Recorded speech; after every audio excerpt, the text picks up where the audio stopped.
Hello everyone and welcome back to another FNAF 2 movie video. Recently, we made a non-spoiler review of the film, and with that now out, here today is my spoiler-included review of the film. So, I warn you now, if you have not seen the film yet, click off this video now. You can always come back to it after you've seen the movie, I promise. And with that out of the way, let's begin. Let's start off this video the only way we should really start it off, by talking about the opening scene. Now, this opening scene was probably one of the best things to come out of FNAF within the last few years, excluding some game reveals and the entirety of the first film. Before we even talk about the opening scene though, I want to quickly mention that the bit before the intro, the one with the Universal and Blumhouse logos, where William Afton, played by Matthew Lillard, gets on stage and starts talking to the children, that scene where he says, "Don't forget to stay around at the very end for a great big surprise," I believe that's the writer's way of saying, "Hey look, we've got a Springtrap post-credit scene, don't leave after the ending," which I thought was really cool of them to do, but we'll talk more about that later. Anyway, back to the opening scene. I absolutely love this opening scene so much.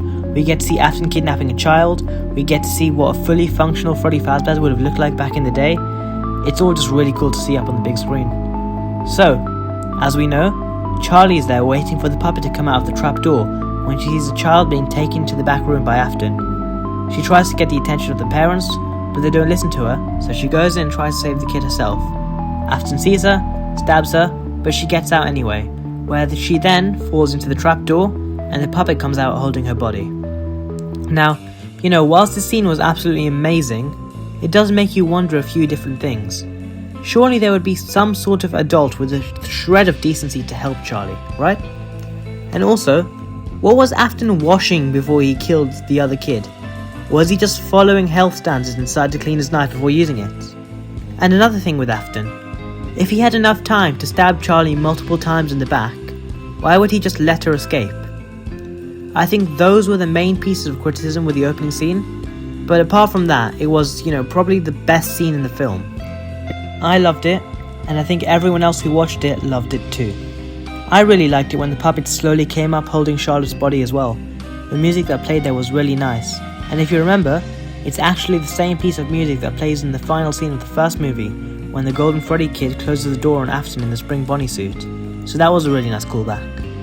Speaking of the music, the Newton brothers once again absolutely cooked with the soundtrack for this film. I did say this in my non-spoiler review, but during the intro, or opening credits, or whatever you want to call it, I was singing along in the cinema because I was really happy that they reused the main theme.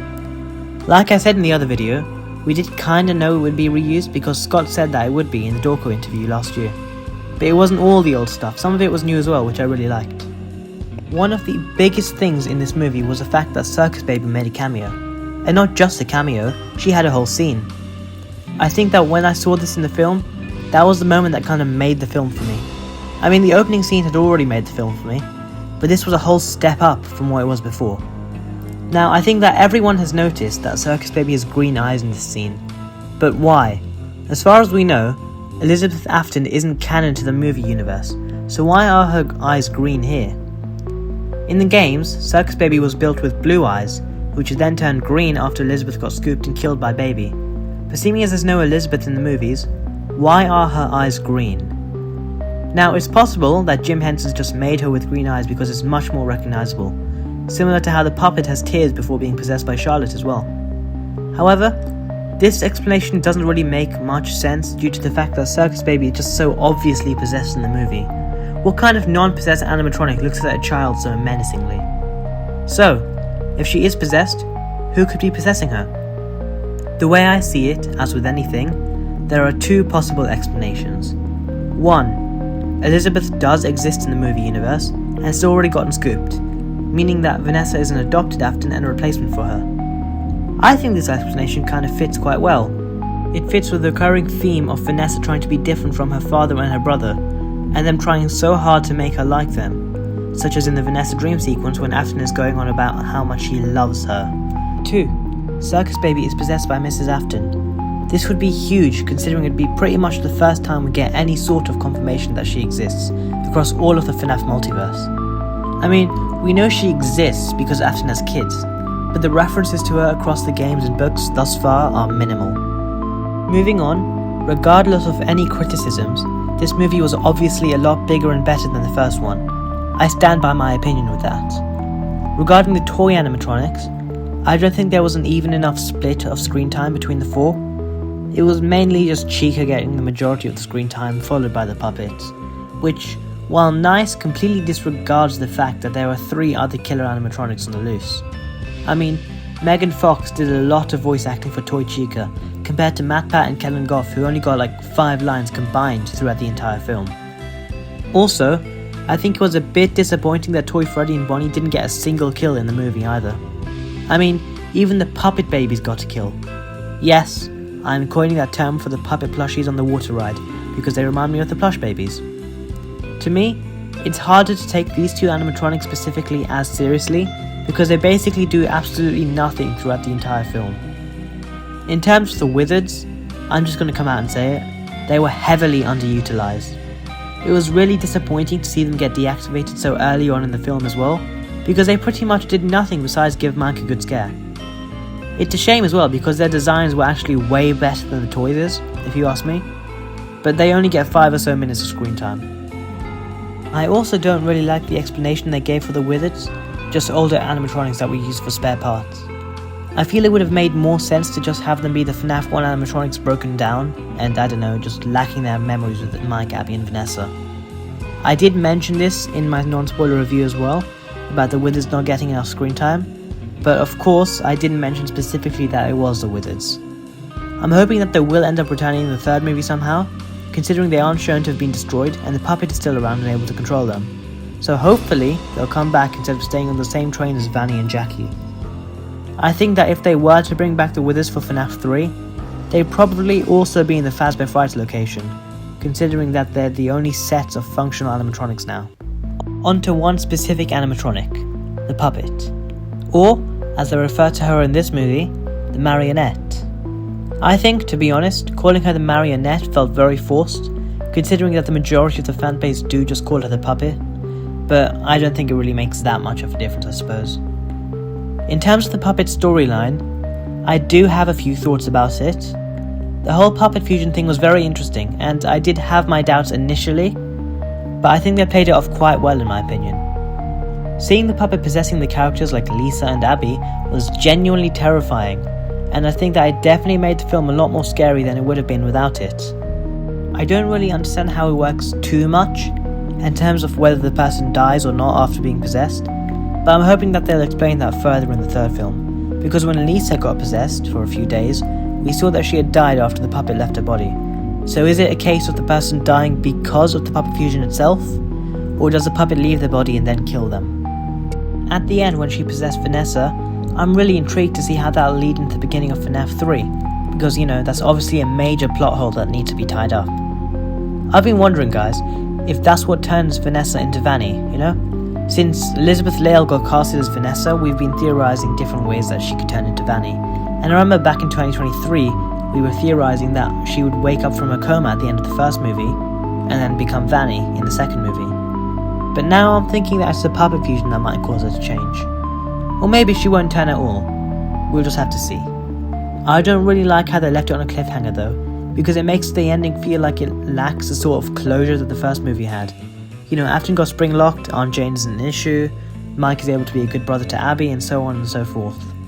Of course, they showed Afton at the end begging for help in the back room to the Golden Freddy kid, but that's more so of an ending that you can leave up to interpretation, whether he dies right there or becomes something more, i.e. Springtrap.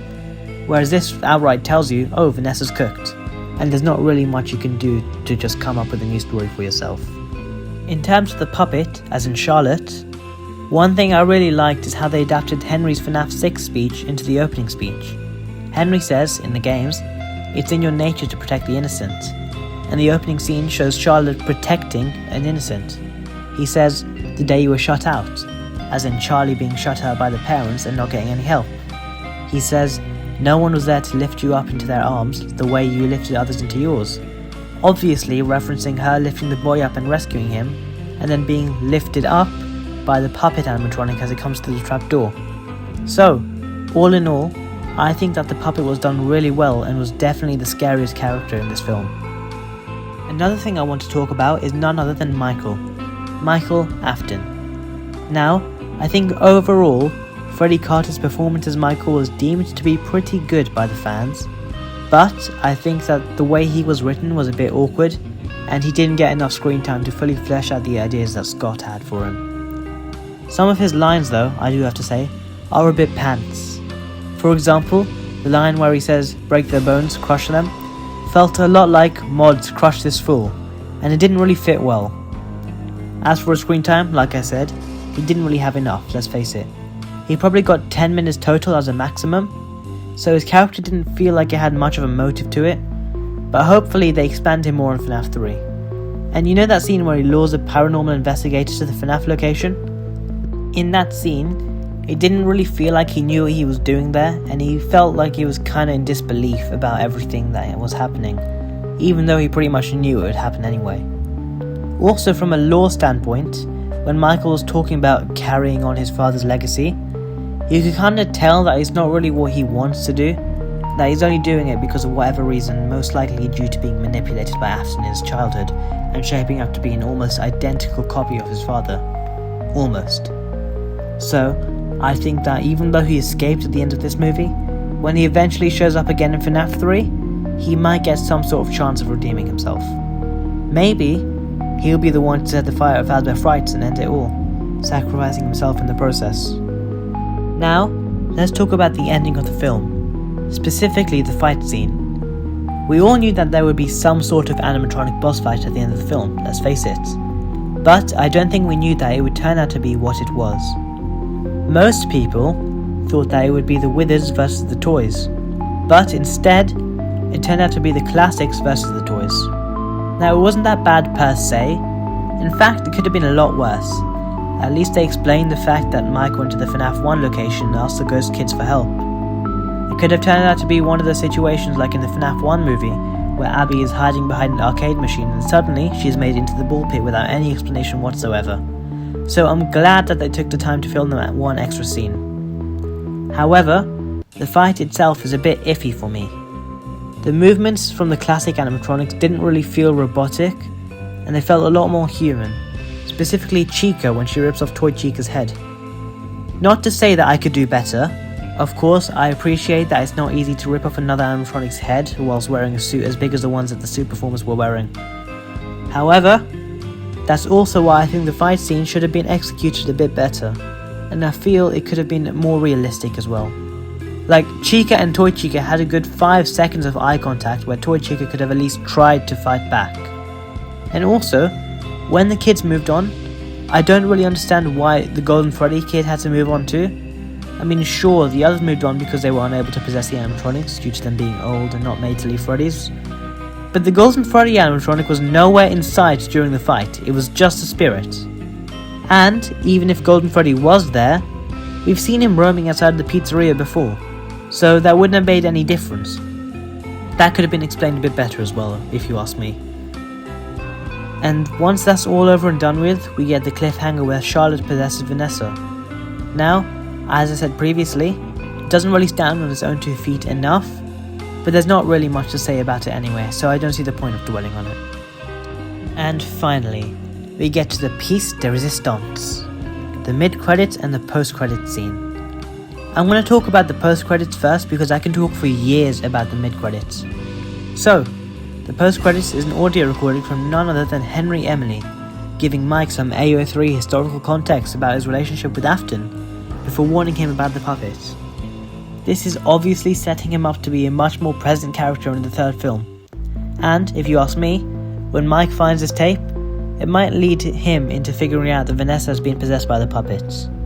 As for the mid-credits scene, this pretty much made me scream in the cinema when I saw it, because it was so obviously going to be the Springtrap reveal from the start. From what we can see, they do seem to be following the idea that Springtrap will be present in Fazbear's Fright, and I like the fact that it's going to be taking place there, although I do wonder how much story they'll be able to get from one location. And I feel like Springtrap may have to leave the building at some point, like the toys. So, maybe they'll incorporate elements of FNAF 6 there as well in order to spice things up a bit. Plus, we do still have Circus Baby, which I'm sure will at least be partially addressed in the third movie. Perhaps you'll be lured there too and get trapped in the fire that'll eventually lead into Scrap Trap and Scrap Baby. If you ask me, I don't really want them to go beyond FNAF 3, movie-wise at least. I'm fine with the sister location movie, sure, but I don't want to see Scrap Trap on the big screen. I'm happy with Afton just dying at Springtrap. Let me know your thoughts. If you guys want to see a video where I theorise what might happen in the FNAF 3 movie, then let me know in the comments down below. But that's all for today's video. Thank you everyone for watching. Make sure to like and subscribe, and I'll see you in the next one. Goodbye.